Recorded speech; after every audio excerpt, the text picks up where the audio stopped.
Meadow laid an egg. It's our first egg. So last night I discovered potentially some not great news.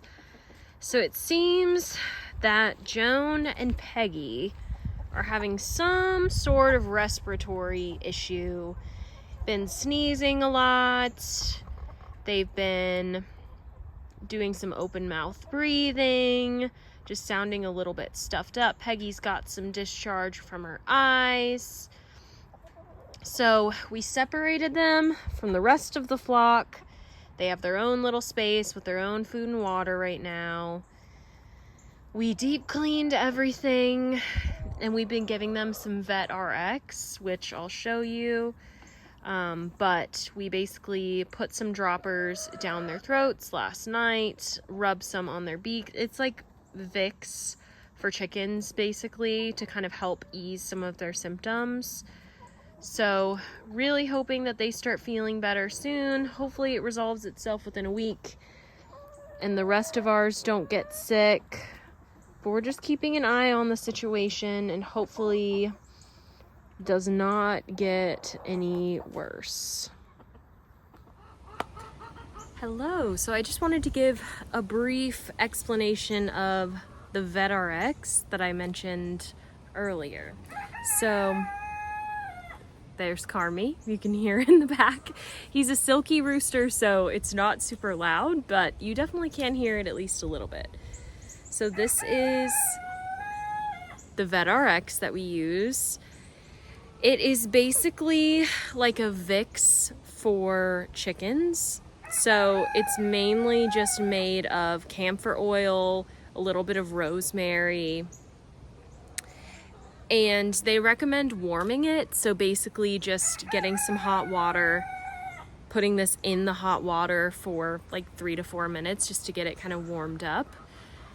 And it, like I mentioned, since it's like a Vicks, you're basically just using it to really like help open up the airways a little bit, relieve some symptoms for them. So what we've been doing with this is each night we would give it to the chickens.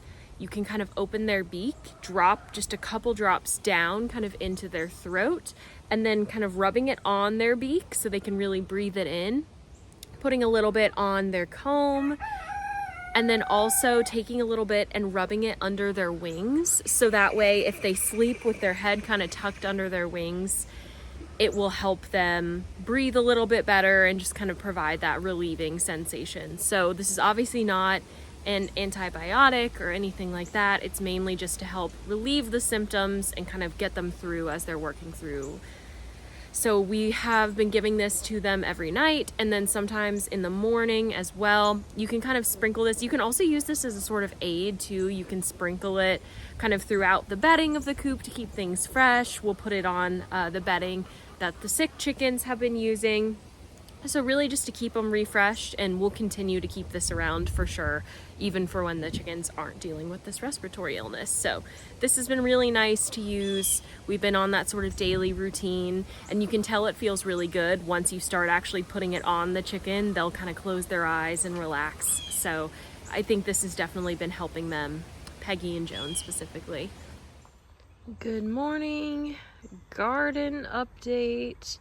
This raised bed is looking a little crazy, but she is still popping out tomatoes like no one's business. The marigolds are very tall. The peas, they did get some growth, but I don't think it's gonna be enough to really produce much, which is totally fine.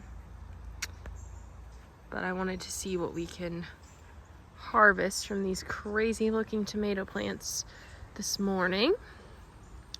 I need to do a little bit of pruning from some of these branches. Here's another view of some marigolds looking crazy. And here is that second raised bed that we planted. Here's all our broccoli and Brussels sprouts. These are all the radishes that are coming up. They grow really quickly, as we talked about. We've got some beets coming up. Maybe carrots starting to come up. We'll see. They are not getting as much sun because of the shadow from the edge of the raised bed, but everything else seems to be doing really well. Let's see what we can harvest. I just got this tomato. Now, something may have gotten in there. We have had a few pest issues going on. But let's see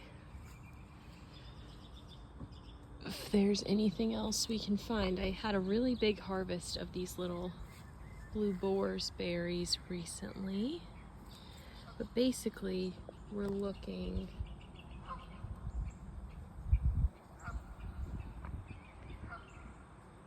for when they start turning this sort of yellow color.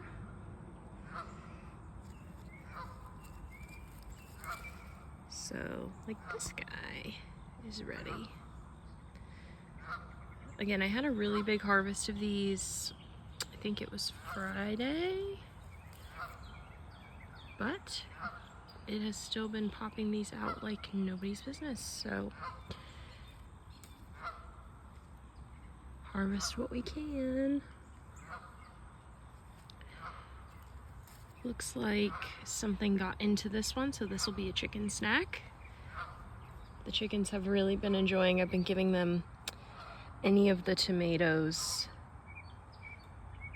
that pests have gotten into, so they get a little bit of protein from the worm or whoever, and the nice sweet tomato.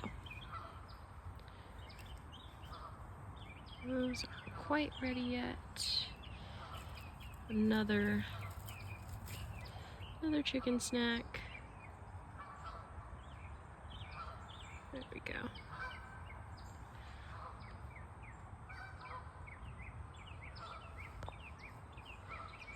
Let's see who else we can find. Another one. You can hear the geese in the back. We have a family of 3 geese that have been hanging out here quite a bit. Oh, there's some yellow ones that have kind of fallen down here. Oh, another chicken snack. That one has been bitten quite possibly by the chicken. Sometimes this one was a little green still, but that's okay. Sometimes the chickens do like to come over, and a few of the kind of low-hanging branches they will go for. Oh.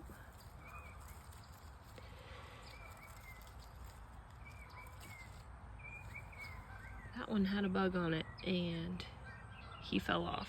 I was gonna go give it to the chickens, but it seems he fell as I went to grab him. These little guys, chicken snacks. Oh, if they don't roll away.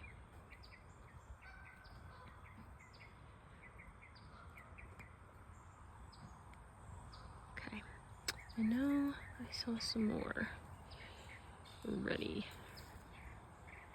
This one's good. Is this one right here? Yeah. Getting a few this morning. Chicken snack right there. A couple chicken snacks.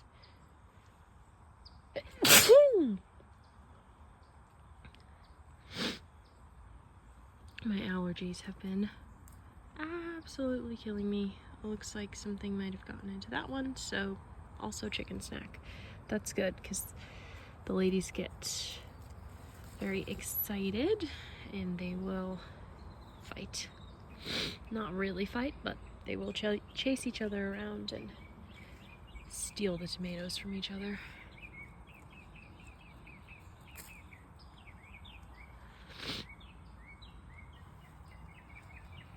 Let's see, I think I can see, yeah, a few more kind of hidden back here. I need to do some cleaning up over here.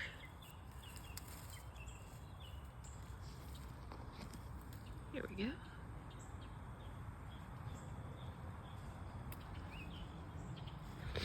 let's go give these snacks to the chickens. I'm gonna take this green part off.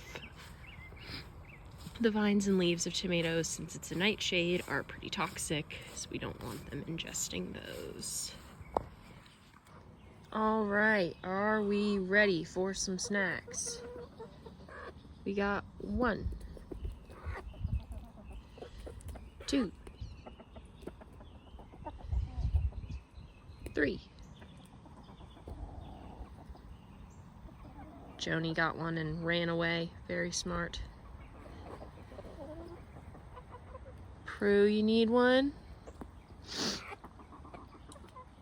Meadow is often very aggressive with the snacks. Okay, yeah, Prue.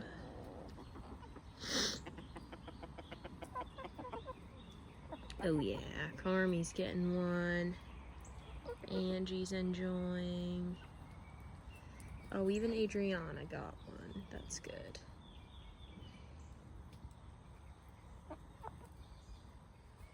The zinnias are also still doing quite well. Hello. I thought I would do a bit of a reading update. It's been a little while since I did my little library haul, talk about what I've been reading, where I'm at. I'm about to go to the library to do a bit of a refresh. So, as I mentioned last time, I was reading The Brothers Karamazov, Dostoevsky. This is a very thick book. It is almost 1,000 pages, and it is dense. It is late 1800s Russian literature. And to be honest, it was a bit of a slog for me to get through for a lot of the story. But I was really determined because I know how much people rave about this book. I don't know if I've mentioned this before, but my undergrad and grad degrees are both in English. So literature, that is like my love. So I had never read any Dostoevsky. I've heard amazing things about the brothers, and I was determined. But this took me quite a while to finish. I think at least a month or two, because I just wasn't always feeling myself really like excited to get back to it. I really had to motivate myself to get back into reading it and return to it. Now I finished it. And I will say, the writing, of course, spectacular. The way that he does dialogue and the discussions that these characters are having about religion and philosophy and just all of these very dense, important discussions about punishment and righteousness and forgiveness and what does it actually mean to find justice.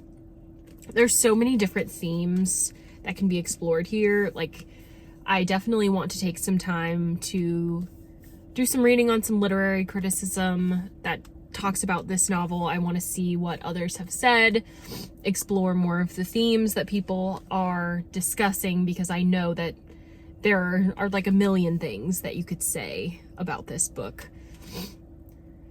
The reading experience for me was definitely, it picked up towards the end. I would say the last like third of the book, I definitely was getting more interested, because as I said, it's, you know, there's so much that these characters are saying that is beautiful, that is profound, that is meaningful in so many different ways, but it is a lot of just men sitting around waxing philosophical, and that is not always my favorite genre. So, all that to say, I'm really glad I read it, very proud of myself for getting through, but I'm definitely choosing some shorter, less intense reads for a little bit, because I was a little worried this was going to put me into a slump. But since finishing it, I've actually felt really motivated to keep reading, and have been feeling really good. So, lots to think about. This has still been on my mind. Things have still been coming up from the novel that I'm thinking about. The characters, the ending. Yeah, just there's a lot to say about this, but I'm really glad I read it. I would read more Dostoevsky. I think I'd like to read Crime and Punishment. I'm really interested in different ideas about how we think about punishment, and justice, and what it actually means to find justice. So I would definitely be interested in that. This was Dostoevsky's last novel he wrote before his passing. He was a very religious man, very involved in different political movements in Russia, was exiled, I believe, for a time. So very interesting biographical context to go along with this novel. But yeah, I found it really interesting. I did find it difficult to get through at times. The actual reading experience itself was not necessarily, I wouldn't say I was like having that much fun. I'm glad to have read it, but it was definitely a lot. So a lot to take on, but I'm really proud of myself. Glad that I read it. The Brothers, I have completed it. And when I finished The Brothers, I started Murakami, The City and Its Uncertain Walls, which is the only book, I think, that I finished from the last library haul that we did, which is totally fine. As I mentioned, this book came out in 2024. And as I was starting the book, I was getting a little confused because I was like, I've heard this before. I know this story. Like, did I somehow read this and don't remember what's going on? But it's because this is an expansion, a revision.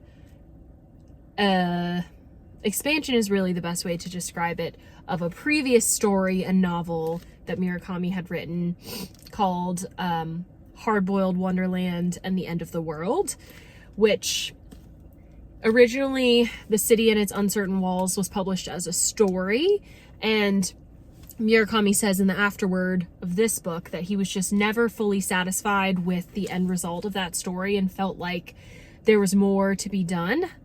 So I love Murakami. He does the magical realism so well. I love his descriptions of Japan and just the imagery he's able to create, the music that's infused throughout his stories. He references a lot of classical music that I find really interesting. And I had a really, really great time reading this book. Basically, there's this mythical town that the main protagonist, we're told he has created in his mind with the help of a girlfriend when he was a teenager. And this town has very specific characteristics and works in a very specific way. And one of the major things that happens in this town is once you become a resident, you lose your shadow. So your shadow is forcibly ripped away from you and your shadow becomes its own separate entity. And shadows cannot survive very long without the person attached to them. And so there's a lot going on within the town, but we're also moving between dimensions in the quote unquote real world and the town. And there's a lot of confusion of who is actually the shadow, things like that. So very, very interesting read. I really, really enjoyed it. Would recommend, especially if you're a fan of Murakami. And it's made me really want to reread Hard-Boiled Wonderland, and I have it. So that definitely might be coming up soon. But Murakami is one that I just enjoy so much. I find that I'm able to get through it fairly quickly and just really enjoy the world that he builds. So had an absolute delightful time reading this book. It was a little over 400 pages, I believe. So really enjoyed it. The only one I finished from our library haul that I shared last time. And then another book I finished that I don't have with me because it was an audiobook was Howl's Moving Castle. If you're familiar with the Studio Ghibli film, it's actually based on a YA novel by Diane Wynne Jones from 1986, I believe. And it was an absolute delight. I had a wonderful time listening to it. The narration was beautiful. I, fall in love with Howl all over again. There's a lot that's included in the novel that you just wouldn't really have time to include in the film that I think added so much to the story. I had a wonderful time. So I think that's all I've read recently. And then what I'm currently reading, I just started Want, which I'm reading on my iPad, so I don't have a physical copy, but I'll put a picture of the cover here. So it's a collection of letters collected by Gillian Anderson, an actress. And it's a collection of letters written by women, non-binary folks, about their sexual fantasies. And these are all written anonymously. And so they're talking about these sort of maybe shameful fantasies, things they're really looking for but can't really share with a partner. And they're all anonymized. And the only questions that are asked are their race and ethnicity, their sexuality, if they're in a partnership, married, single, if they have any children, and their income. And so that's what you find out about each of these people after you read their letters or their confessions. And there were thousands sent in. The book itself is 300 something pages, so obviously not all of them made them in. They're categorized, but I find it really interesting. I'm enjoying it so far. I think I'm about 100 pages in, so I'm reading that. And then Howl's Moving Castle is actually a series. I think there's 3 books in the trilogy by Diane Wynne Jones. So I'm on the 2nd book now for the audiobook. This one is Castle in the Air. One thing to note is that it is not the same protagonist. So it's not Hal and Sophie post Howl's Moving Castle. Although apparently they come in later in the book. I haven't actually gotten that far yet. I think I'm about a quarter of the way through. And it's based on stories from Arabian Nights. So very Aladdin-esque. Came out slightly before Aladdin, but both based on Arabian Nights. And I'm really enjoying it so far. Obviously, I was a little disappointed when I learned it wasn't just more Hal and Sophie, because I love them so much as characters, and, you know, was sad that it wasn't them. But I'm really enjoying it so far. So I'm listening to that audiobook, reading Want, and yeah, I need a refresh of my library collection. So I'm going to take back some of the books that I didn't read that I'm just not really feeling motivated to read right now. And I'm going to spend some time perusing the library, and I'll show you all what I get. All right, I have just finished up at the library. I got a pretty large haul today, but again, I go to the library not expecting that I'm going to actually read everything that I check out. I just like to have some options that I can go between, see how many I actually end up finishing. So I got 7 books today. First one, Cormac McCarthy, The Road. The glare is getting it, but I haven't read any Cormac McCarthy. My fiance is currently reading Blood Meridian, so we'll see. I'm not usually a big, I don't know, I don't always do well with violence and things like that, but we'll see. The next one is Awake in the Floating City. I saw this one. I haven't heard anything about it. It's a debut novel, but it's set in a future sort of apocalyptic San Francisco, and it's a woman in her 20s, I believe, and she becomes a caretaker for an older woman who's still living in San Francisco, a place that she really doesn't want to leave. Sounds very endearing, maybe a little bit heartbreaking, so definitely interested in that. The next one, fun for the whole family, Jennifer Smith. This one is supposed to be about siblings coming back together after they haven't been in each other's lives in a really long time. There's some secrets involved. Just seemed really fun. Okay, the next one, we've got some nonfiction. This one is Madeline Pendleton. I survived capitalism and all I got was this lousy t-shirt. I used to watch some of Madeline's videos and listen to her podcast. So yeah, I saw this and thought it might be interesting.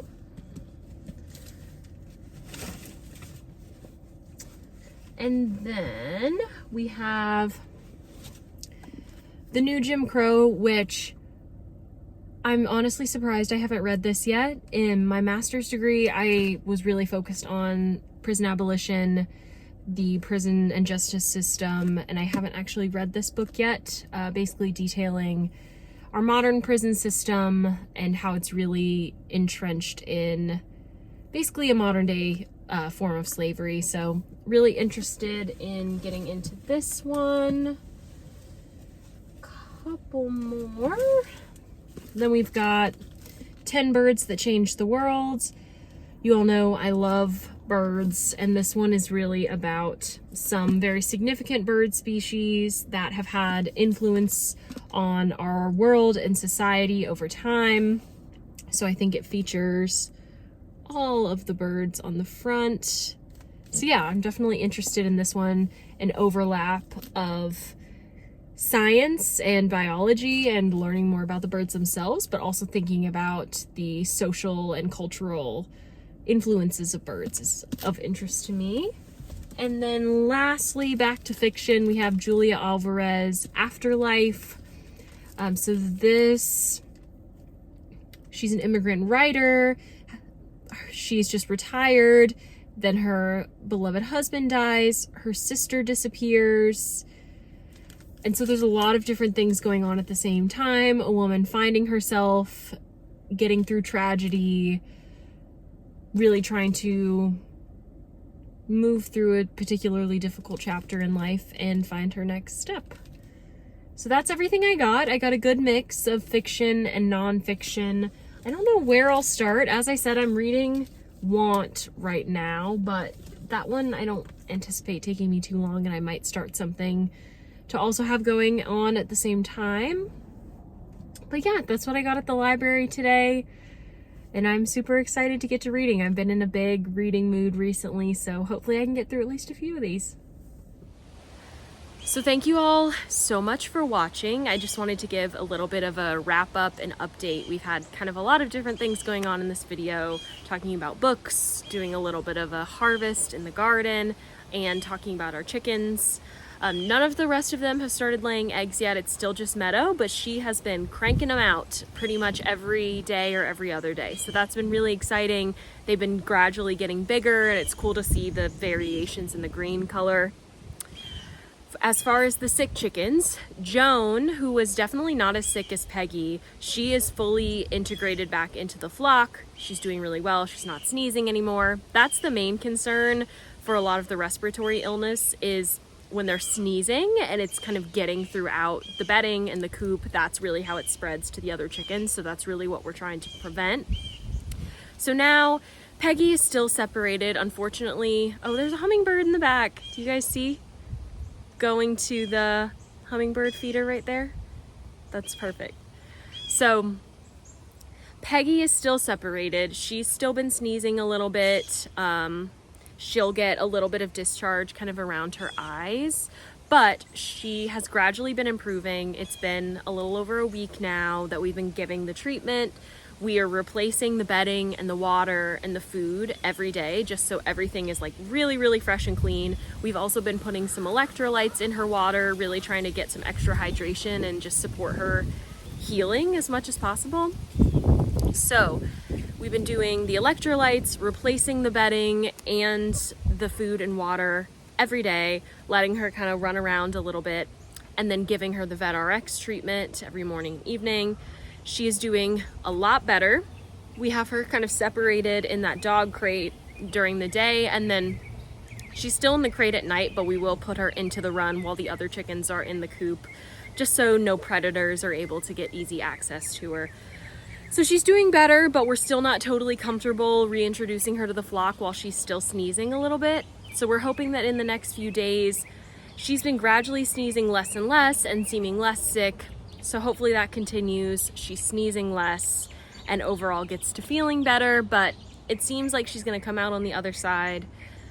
It's really hard to be able to tell what exactly the bacteria was that they were dealing with unless you consult a vet, and finding some sort of poultry vet is quite a task. So we're taking on a lot of that care ourselves.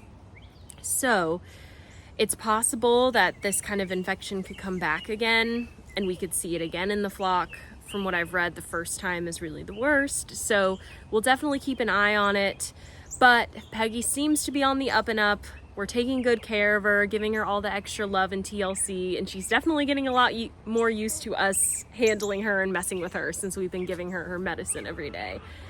So, sending well wishes for Peggy. The other chickens are doing totally fine. We're really hoping that Angie and Adriana and some of our other chickens start producing eggs soon, but we know they're all on their own timeline, so hopefully that happens soon. But chickens are on the up and up. I'll continue to keep you all updated on Miss Peggy, but she's definitely doing a lot better. And thank you all for watching. I'll see you next time.